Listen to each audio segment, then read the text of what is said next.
Halo bos, selamat petang, saya Mr. Pang. Hari ini kita kedai ada tapak yang kereta ni baru masuk aja. Okey, tahun 2020. Proton Saga 1.3 premium spec. Ini spek sudah kira facelift lah. Tengok dia punya lampu macam sama tapi dia punya spotlight sudah lain sudah LED. Lepas tu dia punya gearbox sudah pakai AT gearbox. Dia dah pakai CVT sudah. Harga jual 23,800. Dalam macam ni. Original marking semua ada lah. Dia engine punya cover kat sana. Lepas tu dia pakai AT gearbox sudah 4 speed lah. 4 speed.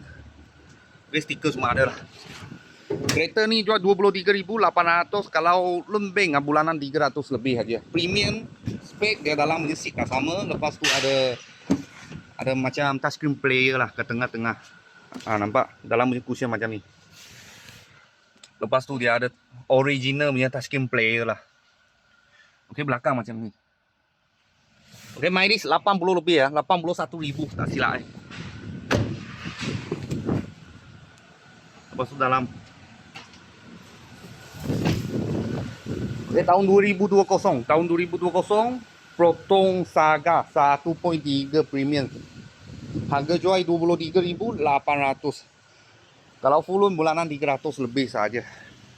Kalau bos-bos dengan kawan-kawan saya tengah cari satu kereta tahun baru sikit, boleh bawa Grab. Lepas tu jimat minyak. Kita sini ada sebiji. Pakai AT gearbox, bukan CVT gearbox. Kalau ada apa murah-murah kereta, saya akan video lagi. Thank you bos, thank you.